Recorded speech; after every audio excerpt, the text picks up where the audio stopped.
L'architettura è l'unica arte in cui è necessario e indispensabile prendere in considerazione l'uomo con le sue esigenze e il suo benessere.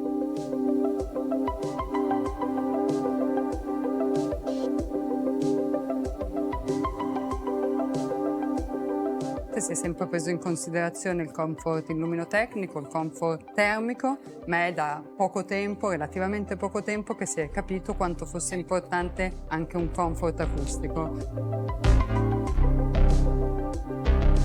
Il discomfort crea disattenzione, crea affaticamento e lavorare e vivere in un ambiente anche a livello acustico confortevole è sicuramente un grande plus.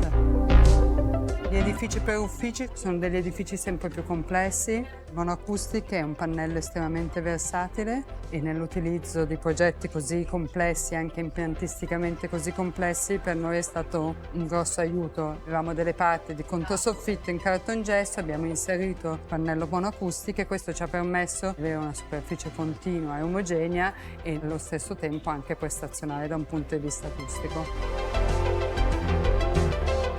La composizione prevedeva un controsoffitto in cartongesso, quindi l'impatto di inserire un prodotto come il monoacoustic da un punto di vista compositivo non ha dato nessun limite, da un punto di vista impiantistico non ha creato nessun limite progettuale. La torre ovviamente ha tutta una serie di piani che sono dedicati all'ufficio, ma ci sono tutti degli spazi più pubblici, degli ingressi, degli spazi dei ristoranti, dove ovviamente l'impatto acustico è ancora più importante, dove è importante che i rumori di fondo vengano assorbiti al meglio.